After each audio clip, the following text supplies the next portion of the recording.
Pourquoi Jésus-Christ est le Fils de Dieu? Il y a plusieurs raisons qui justifient cette dénomination du Messie. Premièrement, parce que Jésus est né de Marie, une jeune fille vierge, par l'Esprit Saint de Dieu. Voici de quelle manière arriva la naissance de Jésus-Christ. Marie, sa mère, ayant été fiancée à Joseph, se trouva enceinte, par la vertu du Saint-Esprit, avant qu'ils eussent habité ensemble. Tout cela arriva afin que s'accomplisse ce que le Seigneur avait annoncé par le prophète. Voici, la Vierge sera enceinte, elle enfantera un fils, et on lui donnera le nom d'Emmanuel, ce qui signifie Dieu avec nous. Matthieu chapitre 1 versets 18 et 22 à 23. Secondement, Jésus est la parole de Dieu. Dans Jean chapitre 1 versets 1 à 3, il est écrit qu'au commencement était la parole, et la parole était avec Dieu, et la parole était Dieu. Elle était au commencement avec Dieu. Toutes choses ont été faites par elle, et rien de ce qui a été fait n'a été fait sans elle.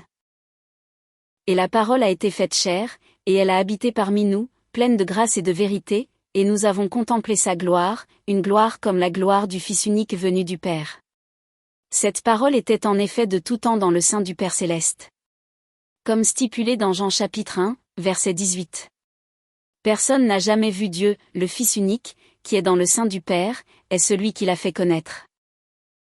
Il est encore dit dans Apocalypse chapitre 7 verset 17 que Jésus-Christ est l'agneau au milieu du trône de Dieu.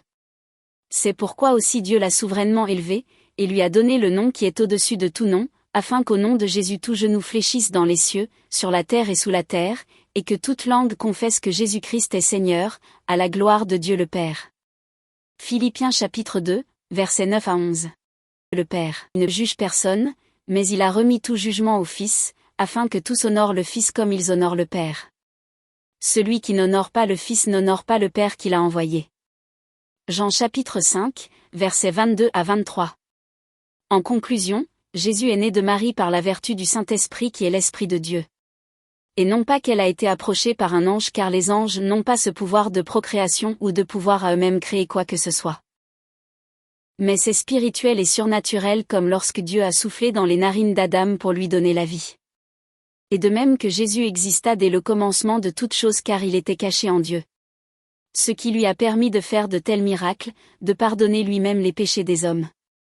Et d'effectuer le sacrifice divin nécessaire pour ôter le péché du monde à cause de son sang pur. Et de pouvoir ainsi rouvrir les cieux, qui nous étaient fermés à cause des péchés que nous commettons depuis Adam et Ève. C'est pourquoi il est écrit que Dieu a tant aimé le monde qu'il a donné son Fils unique, afin que quiconque croit en lui ne périsse point, mais qu'il ait la vie éternelle. Jean chapitre 3 verset 16.